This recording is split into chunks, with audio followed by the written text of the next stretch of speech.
Bonsoir, J-9 avant le premier tour des législatives, avec la suite ce soir de notre feuilleton Plus belle la vie dans la première circonscription du Rhône. Le candidat PRG, Thierry Braillard, va-t-il devoir retirer tout son matériel de campagne pour utilisation abusive du logo que vous avez derrière moi, celui du Parti Socialiste, et ce, à l'injonction du candidat officiel, l'écologiste Philippe Mérieux. Le juge des référés était saisi. Sylvie Cozzolino et Jean Perrier sont donc allés au tribunal.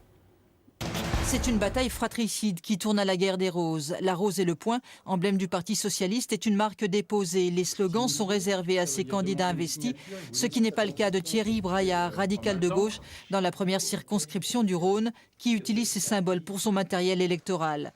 Le Parti Socialiste porte l'affaire en justice pour atteinte à la propriété intellectuelle. Le point et la rose est sur des documents, il est sur le bulletin de vote, il est sur les marchés dès qu'il y a des manifestations, il est sur les banderoles, il est sur les photos, il est sur le site internet.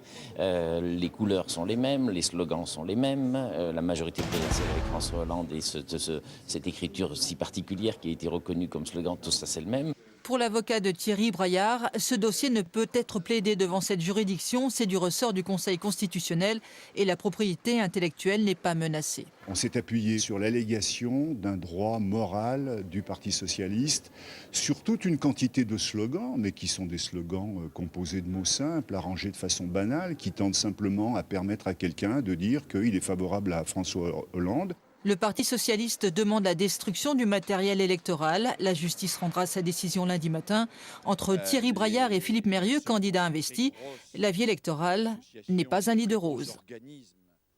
Autre affaire à rebondissement, les révélations de Rue 89 à propos du candidat front de gauche de la 11e du Rhône, René Balme. En cause, le site internet qu'il a fondé et qui, selon Rue 89, abrite des articles antisémites et homophobes. René Balme a beau s'en défendre, le front de gauche est un peu dans l'embarras. L'ancien directeur de campagne de Jean-Luc Mélenchon, François Delapierre, était ce matin l'invité de la matinale de France Inter. On est en train de regarder quel est le contenu de ce site, de voir. Alors ce que dit René Balme, c'est qu'il y a eu des textes qui ont été retirés au bout de quelques heures. Enfin tout ça, laissez-nous 24 heures pour regarder la situation et puis pour prendre une décision en fonction de ce que nous aurons constaté. Mais pour nous, tout ça est, j'allais dire, une grosse surprise, hein. La grande réconciliation de la famille centriste dans le Rhône. Le MoDem, le Parti radical valoisien et le Nouveau Centre ont annoncé un accord électoral dans le département, ce qui sur le fond ne change pas grand-chose. Ils n'étaient en concurrence sur aucune circonscription, sauf à Vénissieux, où ils vont d'ailleurs le rester. Mais c'est le symbole qui était important pour Cyril Isaac Sibille, président du MoDem du Rhône. C'est un début, hein, c'est une construction. C'est pas toujours facile d'exister par rapport à ces deux partis hégémoniques. Et dans le Rhône, on a cette position originale. Ça ressemble l'ensemble des modérés, des gens qui ne se reconnaissent ni dans l'UMP qui a une dérive plutôt droitière, ni au niveau ni l'IPS. À l'UMP, on aime le Beaujolais. Je parle évidemment de la zone géographique. Après Alain Juppé, il y a 15 jours, c'est l'ancien Premier ministre François Fillon qui était à Villefranche-sur-Saône aujourd'hui pour une réunion publique avec le pourtant très peu menacé député sortant de la 9e, Bernard Perrut. Chaque jour, une circonscription à fort enjeu. Aujourd'hui, la 5e de l'Ain, complètement nouvelle depuis le redécoupage. Elle traverse le département du nord au sud. Le seul repère électoral qu'on ait, c'est le vote à la présidentielle qui montre un net avantage à la droite. Encore faudrait-il qu'elle ne parte pas complètement désunie. Béatrice Tardy avec Jean-Éric Gay. Lui, c'est Damien Abad, le député européen installé depuis 2 ans dans l'Ain. Il a du nez et le vent en poupe. L'UMP en a fait son cheval de bataille dans la 5e circonscription. Il s'intéresse à tout, même à la pastille verte qui régule les quotas de comté. Et vous voyez que c'est un lien, un pont entre l'Europe, le national et le local. Parce qu'il y a cette régulation qui est faite par les pastilles vertes, et puis il y a tout un tas de choses. Et donc c'est important pour nous, non seulement de venir pour montrer qu'on s'y intéresse, d'abord, et puis ensuite pour soutenir ces activités, ces producteurs qui font des efforts. Lui, c'est Michel Perrault, le maire d'Oyonnax, soutenu par Jean-Louis Borloo. Il n'a pas digéré le parachutage de Damien Abad. Je pense que lui était très bien à l'Europe, il fait son travail, et moi je serais très bien député national. Voilà, et on aurait pu avoir une complémentarité.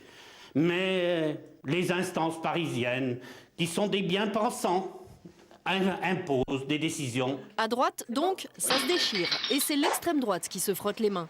Au bord du lac de Nantua, Patrick Sokolowski imagine déjà son siège dans l'hémicycle parisien. Si je suis élu député, je pense qu'il faudra déjà faire une table ronde avec la plasturgie française, la Chambre du commerce et puis bien sûr les responsables de cette plasturgie sur Oyonnax qui sont des gens qui sont compétitifs, mais par rapport à une crise déloyale, ils ne peuvent pas y arriver. Bonjour madame. Elle, c'est Josiane Exposito. La maire d'Ambérieux et candidate du PS a des sueurs froides quand elle voit le score du FN sur sa circonscription. Plus de 22% au premier tour de la présidentielle. Je ne comprends pas que les gens aient oublié. Et puis qu'ils pensent que c'est un recours, que j'en entends qui me disent « oui, mais il serait là pendant 6 mois, il mettrait un bon coup de balai. Un bon coup de balai pour qui? Pourquoi ?» Par le jeu d'une triangulaire, Josiane Exposito peut se retrouver face au FN et, contre toute attente, gagner son siège de député.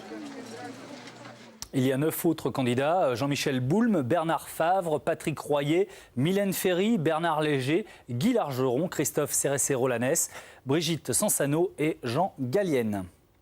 Et puis les législatives sur France 3, ce sont aussi des débats. On restera dans l'Ain demain. Olivier Michel reçoit 3 des candidats de la première circonscription, le socialiste Jean-François Debat, le sortant UMP Xavier Breton et le tout jeune candidat du Front National Clément Perrin, seulement 23 ans. Rendez-vous à 11h30 en direct. Les mots de la politique, aujourd'hui, c'est presque un gros mot, financement.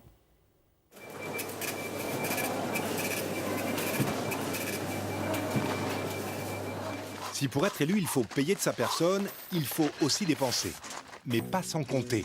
Et surtout pas sans comptable. À cette condition, la campagne électorale peut ne rien coûter aux candidats, voire leur rapporter. Enfin, pas à eux, à leur parti. Vous allez comprendre. C'est l'État, les pouvoirs publics, qui financent aujourd'hui la vie politique.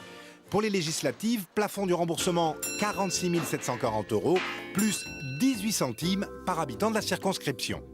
Admettons que vous réalisiez plus de 5% des inscrits. Alors, on vous rembourse l'argent que vous avez mis. Enfin, tant que vos dépenses n'excèdent pas la moitié du fameux plafond. Pas mal, mais il y a mieux. Pendant les 5 ans qui suivent, le parti auquel vous appartenez et que vous pouvez créer pour l'occasion, et sous réserve qu'il réalise plus de 1% des suffrages exprimés dans 50 circonscriptions, le parti empochera, lui, 1,63 € par voix récoltée. À voter. L'électeur devient une rente et le fonds de caisse d'une quarantaine de partis qui se partagent 75 millions d'euros par an. Le scrutin excite du coup la convoitise de quelques soudaines autant qu'éphémères vocations électorales. Par chance, la République laïque fonctionne comme les évangiles. Beaucoup d'appelés, peu d'élus. Et on termine avec cette image, car c'est la fête des voisins. À Privas, la permanence du candidat socialiste se trouve dans le même immeuble que l'UMP. Alors on ne sait pas qui va offrir des chips à l'autre ce soir. Voilà, la politique, c'est tout pour cette semaine. À suivre dans le 19-20 les éditions du Grand Lyon et de la Loire. Bon week-end.